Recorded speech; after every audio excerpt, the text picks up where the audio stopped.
Hello there. Good morning, good afternoon, good evening, depending on the part of the world you are listening to me from. Thank you very much for joining us on the continuation of our discussion on what school won't teach you. Okay, now I hope you enjoyed and you are very enlightened and educated from the first video on what school won't teach you. We had many likes and comments actually, and we had many views. Okay, beyond those views and comments, we would like us to make the information on the video to actually go viral, let many people get to know, because we want to ensure that the educational system is much more adaptive, much more encouraging. Kids these days don't want to go to school, they get discouraged. Okay, they see footballers, they see athletes, they see musicians do very well, and so it's something that we have to look deeply into, how to revamp the educational system to encourage many more children to want to go to school. If school is just about grades and things like that, and if a child is not really understood, okay, if you round off a child, if we wrote off a child just on the strength of what he or she scored in a particular test, we have done very badly. And so we have to come together as parents, as policy makers, as stakeholders, young and old, male and female. We all have a stake in this. It's all our duties, it's all our responsibility. So it's something else that is very important. So it's something else that I want us to ensure that we end up telling everybody. Don't hide this. We came across this video, the first one and the second one, and the subsequent ones also. Please let them go viral, share them, and let your comments come in. Want to get your feedback, because it's very important to us. And so on in this second part of the discussion, we are looking at it, we are doing a diagnosis actually. Okay, because one thing that is central to school system is the concept of grades, the grading system, and then we look at failure. So we are looking closely, we are taking a microscopic look, a diagnostic approach to the concept of failure. Now, one can fail in the society as a spouse, as a parent, whatever, but we are narrowing down our discussion on failure to the academic arena. Okay, so the school system, we are not, it's not, we can't, it's difficult to look at the school system in its entirety, but within the context of what we are discussing, we want to look at which part of failure is attributable to the lackadaisical attitude of the child, the student, as it were. For example, can we blame the child entirely for failure, or there are factors that we ignore, that we are oblivious of, that we are ignorant of, or they just decide to ignore, for example, because it favors some people and we ignore the other people, because only God knows how many people have been destroyed, discouraged because of grades, because of nobody just there to understand them. I will talk about my experience as a teacher as we go on, but let's tighten our seatbelt and let's enjoy this particular second edition on the discussion on what school will teach you. So let's go together. I still remain your tutor, I remain your friend, Peter Sabioto. So let's come along together with me and let's discuss details of what we have in mind about failure in this video. And so let's look at failure as a definition. There are many definitions, but for the sake of this particular lesson, let's discuss it as lack of success, inability to meet an expectation. We don't know whose expectation, yours, parents, guardians, society, whatever. And there's so much emphasis on failure. Failure is an event, okay? If you can see the way it is. Now, in the true sense, failure is an event, but we don't see it that way. And so there's so much tied to the person's self-worth, self-esteem, the acceptance. Even in the family, your siblings, your parents, colleagues, everybody can write you off, look down on you. Your self-esteem is lost because of failure in an examination or a test. Okay, so the expectation that we have may be unrealistic. Sometimes parents overrate their child. Just because you are spending so much money on school fees does not mean that you have the right to judge your child or your word. Okay, you have not really sat down to understand that child. You You want your child to study medicine, study law, study whatever course. Have you really understood whether that child has the capacity, the propensity, the ability to cope? Because there are things to consider. We are not supposed to use our children as material for competition with our friends in society. So there's a clique thing, okay, what's your child studying and things like that. We destroy our children because of we use them as material for competition with our colleagues. So our colleague in the office is talking about a child studying medicine, studying law, who is the law school, and so we have the bragging right also. Our children should not be under that kind of pressure. So this guy is under pressure, being bombarded from all over the place because of an instance of failure. And then look at this particular individual seems to be trying but ain't just getting it right at it so far. Has shot many arrows but isn't. It's just eating it right. So the question is, why is it not working for that child so far? And still on the issue of failure, John Maxwell, okay, a very renowned motivational speaker, a trainer, a leader, a mentor, talked about the fact that the difference between average people and achieving people, those who are achievers, okay, is their perception of and response to failure. Okay, so failure can be, what do you see? It's a perception. Even the Bible says that be transformed by renewing of your mind. Okay, so what's the society's view of failure, the teacher's view, the parents' view, even the person concerned? What is his or her view about that instance of failure?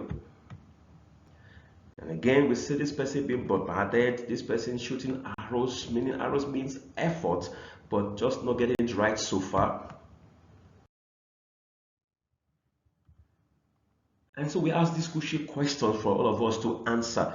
Okay, in your comments to the video, you can answer these questions as they apply to you in your life journey. Have you ever failed before? Of course, I know most people pretend. There are many parents who lie, who cover up to put pressure on the child. It's difficult for you to go through life not having failed. Okay, are you scared of failing again because you failed before? I've got students who sat for Cambridge A-level examinations who had 6 points initially or lower than 10, came back again and had straight A's, even A stars. I mean, I teach biology, for example. I've got students who came from a C, even a D, to come and have an A eventually. I mean, I find parents who believed in their child award to be able to pay the exam fee again is not easy, but to believe in your child to pay for Cambridge A-level again. I mean, in my country, most often A-level is done in less than 10 months, unlike in UK and Ireland, where you have it being done in 2 years. I mean, just imagine Cambridge A-level in 10 months, and you've got candidates that we've been able to teach, and they've done fantastically well. But you see, the question is, one can get scared and discouraged to go at it again. And so, do you feel disappointed in yourself after your expectations aren't met? Like I said, sometimes expectations are false, they are built on falsehood. Sometimes our expectations are just not realistic. That's the truth. That's the fact that we're trying to look at in this video, in this lesson. Do you feel like giving up? Okay, why are you having to give up? Is it because what somebody said or what somebody is doing? Okay, then do you have the strength and the zeal? It's all about how do you see, like John Maxwell said, the perception to go on, the strength. Okay, if nobody believes in you, you got to dust yourself and move on. Do you feel that just that you consider better than, okay, those who are better than, and you find them doing much better? Okay, the school system is replete with such kind of experiences where you think you are working harder, you're smarter than some people, and they seem to be getting the grades because the school system is about grades. You can cram to pass. Okay, so many things go on, but let's just move on in this lesson. And then you feel that there's a need to change. Sometimes you may need to change your strategy, your approach. So you may be the one to take the blame for the failure. Okay, and then let's move on. We're looking at the concept of learning disorders. That is actually the focus of this lesson, this video. Okay, which aspect of failure of that child has to be attributable to disorders, whether they are genetic or they are neurological or they are cerebral or they are something is just not right. If a child is working hard, okay, if the child is doing what he or she needs to do, is cooperating with the system, with the school and everything else, and somehow it's not working, There's a need to sit down and help that child. So from the biological point of view, we are looking at failure from the biological perspective, okay? And we are looking at learning disorders. We can't go into that in detail, but just the least that we can do. And so we're looking at disabilities that can impact the ability of that child to learn. That's one, to process information as a teacher, as a tutor, what you are passing across, what the book is saying. The child just can't process it. The child can't make any sense of what he or she is having to study. Okay, and you give tasks. Okay, you're doing practical sessions, you are doing things, the child just can't participate because those things make no sense. So in this lesson, we'll be discussing dyslexia, okay, dysgraphia, okay, dyscalculia, and we're looking at ADHD, as attention deficit situation. Then there are visual circumstances, okay. We have dyspraxia, we've got auditory processing disorder, language disorder. I mean, the disorders are many, but we are looking at just some of them. So, and now we are starting with this dyslexia because about 80%, okay, from experts, from studies, 80% of the of learning disorders are attributable to dyslexia. Let me tell you my personal experience as a biologist.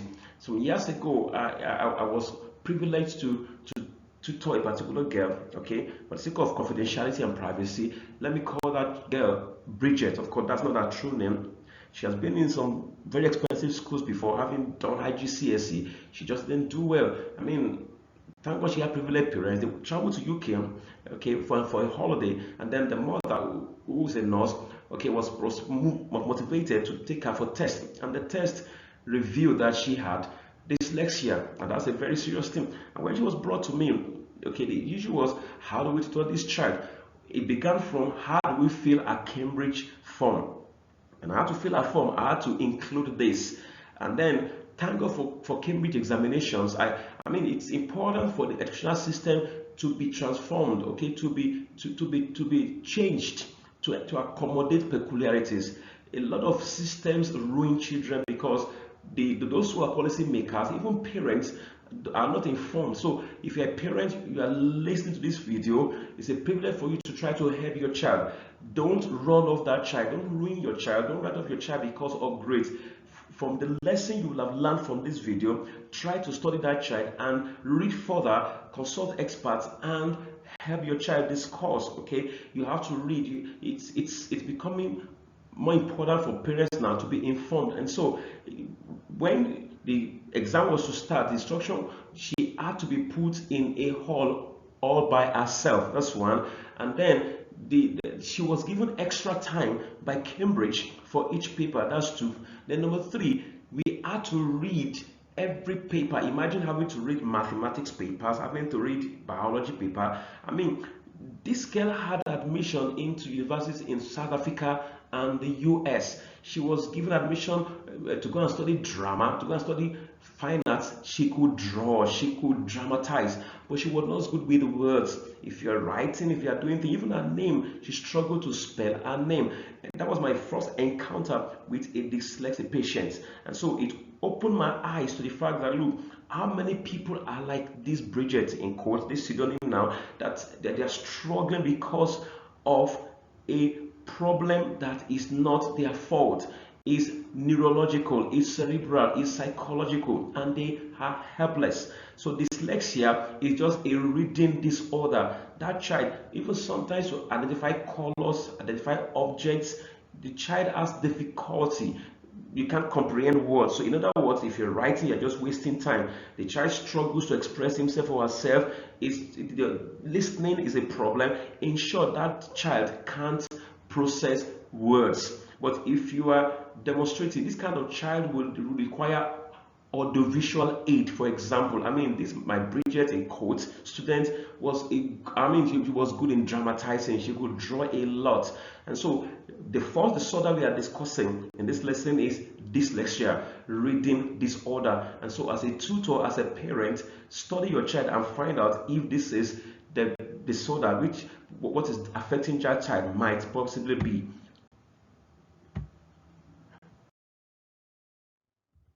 And then we look at dysgraphia, which is a spelling disorder. If you look at the bottom of this slide, you will see the handwriting of this child. There's a disorder called dysgraphia, meaning the spelling disorder, and is regarded as a spelling form of dyslexia, where the child writes very awkwardly. I mean, very awkwardly, and then it's a spelling disorder, very poor and very annoying handwriting. Whether the person is junior school or high school, the person just ain't writing well. And then if you're a tutor, you can get very angry and beat that child that keeps scolding, rather than trying to, I mean, somebody that you are correcting and the person is not changing. Let's go to the bottom of what is wrong with that child. So there's a disorder called dysgraphia, where the person, that individual, that child, and the child, it can go on to adulthood, where that person cannot write very well. It's a neurological disorder. Okay, so that's an issue here. So first we discuss dyslexia,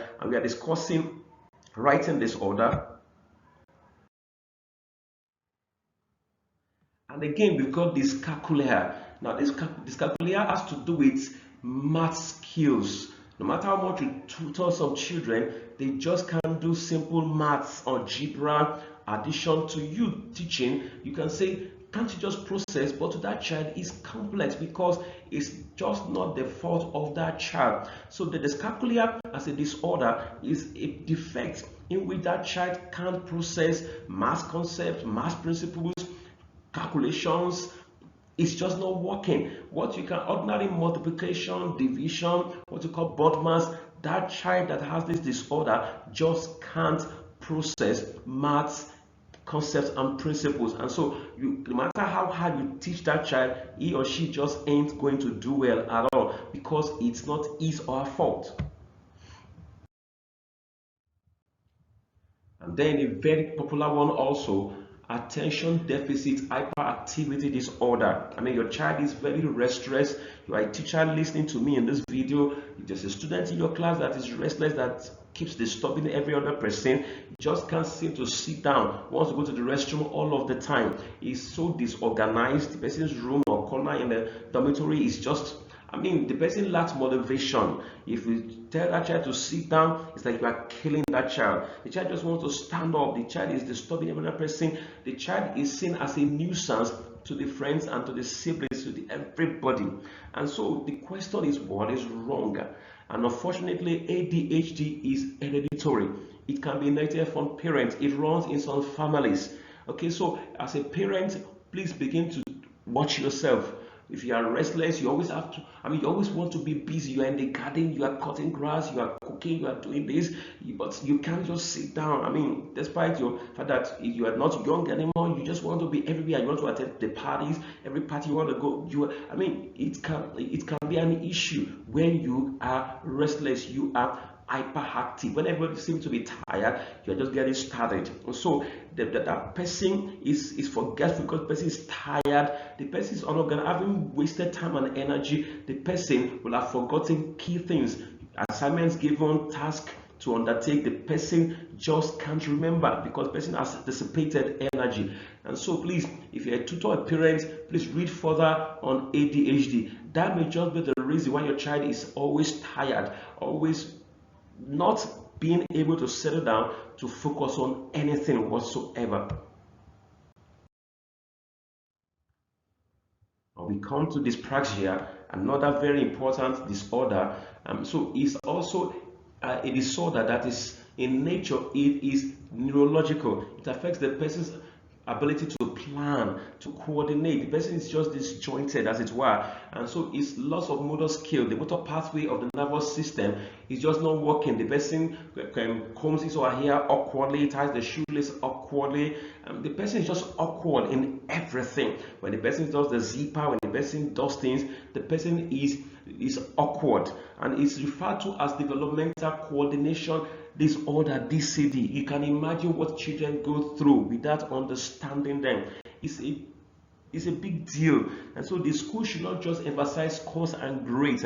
Every school must have a counselor who understands these disorders, who can design and who can just help, because these children are crying for help and we aren't just there to help them. And so it's thought to be, I mean, there's a part of the brain that is just not working well in that child. So dyspraxia is real in some children. And so it's, I mean, the hand and the eye of that child, they just aren't coordinated appropriately. And so, having discussed those five disorders in children, let's look at the causes. Not, I mean, this is not an attempt to do the medical analysis, but whatever. But like I said, I am approaching this issue because it bothers me as a tutor. More than 26 years of teaching Cambridge A level, IGCSE, and biology at different levels. I've seen fantastic students who worked so hard, but they just didn't do well. So it's very bothering, it's burdensome to me as a father, as a tutor. That's why the passion in me is to see that as many as can get involved in systemic changes. The system that we run in education must change to accommodate peculiarities. There's no such thing as one cap fits all. And so there are things that experts in this field they attribute these disorders to. One is the fact that it can be a part of the brain. Of course, the cerebrum is the part of the brain that is concerned with processing, learning, personality, and things like that. There may be a dysfunction, a problem during the embryology of the child during pregnancy. There's some chemicals that are supposed to work to help the brain to work very well. They may not. There may be a chemical imbalance in the child's what's it called, that brain and the neurological pathway, okay, particularly the motor pathway. So the processing of information. The other time we talked about folic acid in helping the brain. If a woman is pregnant and she's not taking, so if you have not watched our lesson on cofactors, please go to our YouTube channel and watch the video on cofactors. There we talked about vitamins as helping the brain, helping the child during pregnancy. So please go to our YouTube channel and watch our video on cofactors that can help the brain to develop. Is a very interesting video. And then some of it, like I said earlier, are hereditary, and so it's difficult to blame the child as the only reason for failure. Like I said, this is not to celebrate failure, but like I did say at the beginning, which part of the failure of that child's performances that we can attribute to something beyond that child. Okay, so they are extraneous, and so there is need to help that child. And so still on the causes of learning disorders in that child, we can have during pregnancy, there can be illnesses. Okay, there are all kinds of things that go on during the 9 months of pregnancy. And during labor also, a prolonged labor can cause a lot of disorder. There are some women, of course, not all women, but some few women are on drugs, okay? They are on drugs, they are alcoholic during pregnancy. Alcohol can cause drying of the brain. Okay, there can be issues with brain development. Even the umbilical cord can shrink because of alcohol, cutting off supplies of oxygen and food to the child, because the child during pregnancy depends on the mother to get supplies through the umbilical cord. And so there can be issues during labor, that be during pregnancy. And when the child is growing, usually the environment the child grows in is ignored. I mean, there are things in the environment of the child, the kind of toys, the kind of, I mean, sometimes we want to decorate the room and paint and do stuff. There are some chemicals that can affect the child. So the environment the child grows up in, the neighborhood, okay, so many things go wrong. And a particular individual, a psychiatrist called Gail Salz, he wrote in his write-up, okay, he wrote, he titled the write-up "The Power of Difference." He noticed that children who have what you and I would call disorders actually are good in other areas. Like my student I called Bridget, in quotes at that time, was very good in drawing, was very good in drama. And so, if in fact, that thank God for the universities and colleges that understand these disorders. She was supposed to just present 3 results at high school level. There are some systems that will be asking for 5 credits, 6 credits. You must pass maths and English. What does somebody else want to study law? What does he or she need maths for? Somebody else wants to study medicine. What does that person need physics for? So there are systemic problems that we have to address critically. So if you're a stakeholder listening to this video, or you know somebody else who knows somebody else who can influence changes, at least let's start from somewhere. So Gessos was saying that, look, there's power in being different. Those who have disorders, they make up for it in other areas. There are people who are autistic and they are artists. In case you don't know, this actor who's starring in Mission Impossible is autistic. There are many people who have disorders and they've been able to channel their strength into other areas because there are different parts of the brain for different abilities. So we don't have the right to write off a child just because of grades in the school system. We have to first of all diagnose what has been going on, what has been limiting that child's progress in school. Still on what source said. So so there's a link on the screen on that book. The book is titled The Power of Difference, the link between disorder and genius. And so these individuals are creative, they are disciplinary, they are artistic, they are empathetic, and they have cognitive abilities. So when the school is saying they are failures, they are actually part of these individuals' brains and capacities that we are not harnessing and helping them to maximize. So how do we help that child? Okay, if I'm a parent, if I'm a tutor, like I'm trying to do as a teacher now, how do I help the person in my class? How do I help my child who has a learning disability in the classroom as a teacher? Like I did say, when that my student was sitting for IGCSE, the Cambridge as a body allowed that child to be given extra time to complete the papers. So where normal children were spending like 1.5 hours on some papers, she had like 2-3 hours. So she had 30 minutes, 1 hour extra. Then, like I said, all the visual aids can help in the classroom reduce writing, because if your child is dyslexic, you pass that child, that student is not going to, it's going to be lost. Then keep the classroom chatter to a minimum, talk less. Let's make the classroom environment more active. Let's bring life. Let's just lay less emphasis on words and writing, copy notes. Let's do more of aids. Let's aid learning, and of course, let's attach those who are struggling to friends. You call them study buddy that can help. If somebody is doing well in a topic, in an area, in an aspect, let's attach that struggling child to those who are doing well, so that that person might be helped. But even helping that child without understanding what is wrong, let's get to the root. You can't build on a non-existing foundation. And let's look at these few quotations. Winston Churchill was a former president, a leader in the UK, and he was saying that, look, success is not fatal, okay? Success is not final rather, sorry, and failure is not fatal. They are just events. It's the courage. So the lion never runs from anyone. Even when wounded, the lion still has the boldness and the courage. So Churchill was saying that, look, an instance of success is not everything. There will still be more challenges ahead of you. You have to succeed today. You are still going to have to succeed again, because life is full of challenges. So once success doesn't make you a success story, you still have to succeed again. You have to repeat it over and over again. And failure is not fatal. It's not the end.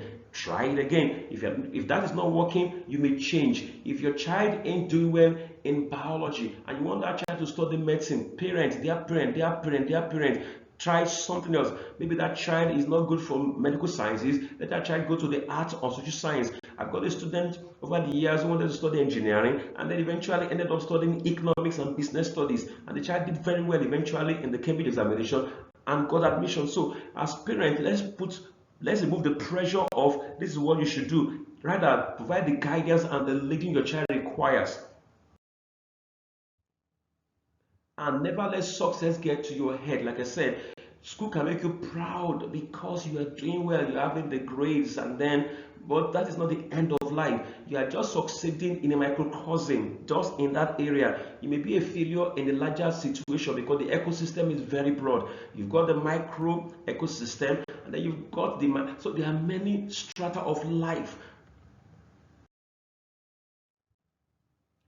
And in the word of Albert Einstein, anyone who has never made a mistake, if you have never failed before, it's because you are not trying. This was a man who did it all. and succeeded eventually. He was told by his teacher that he can never amount to anything because he had a speech impediment, he had issues. But little did they know that there are parts of Albert Einstein's brain that were bigger than the speech part of his life.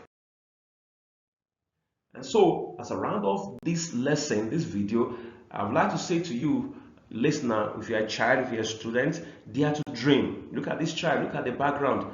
Poor background, tattered clothes, maybe public school, not privileged private school, and this child still says, I can be president. Just imagine a Kenyan, okay, a Kenyan became America's president some years ago. That was Barack Obama. You can imagine from Kenya to America, from the Congress to the White House, because no matter where you are, no matter what you are going through, please dare to dream. Dream costs nothing. It doesn't cost you anything to dream. Whatever the greats are saying, please dare to dream. No one can kill your dream. Keep hope alive. And so, as a round off, like I always said, please, I would like to hear your comments, your observations, your contributions. If you're a doctor, a neurologist, a psychiatrist, you are a tutor like me, please let's share ideas together. Let's try to help our children. They deserve our encouragement, they deserve our empathy, they deserve our help. Don't let us ruin our children. Don't let us write them off on the strength of just grade. Failure is an instance, is not the end of life. I've got colleagues who didn't do well in everything in life. I mean, who said you are not good. I mean, I've got colleagues in secondary school who were good in maths and further maths. In our days, they call it art maths, but somehow they were not good in that subject and they were asked to repeat and they quit school. It doesn't make any sense. So we got to look at how do we fit that child into the structure so that he or she can still progress. Let's build on the strength of that child. Everybody is good in some areas. We have just not discovered that area. If you're able to understand that child, you will discover the best of that child. So let's build on the strength of that child. If you're a tutor like me, look at what your student is good at. What makes your child or your class interesting. If you're a parent, try to sit your child down, learn, read, study, and help your child. Don't compare your child with any other child in the neighborhood or in your office. Your child is not a material for competition. Don't live your life in your child's life. Because you couldn't study medicine, don't study medicine in that child's life. Let your child be what God has planned for him or her to be. And so if you enjoy this lesson, we are still going to go on. But if you haven't watched the first video, please watch. And then this is the sequel to the first one. Have a total picture of what we have been saying. What schools are meant to be teaching vis-a-vis what schools are teaching. Let's change our educational system to help every child to fit in to do well in life. If you have enjoyed this lesson, I hope to see you next time. Like I said again, like, share, and comment, okay? And then I want to hear from you. Let's partner together on the journey through life. So to your success, till I see you next time. Bye.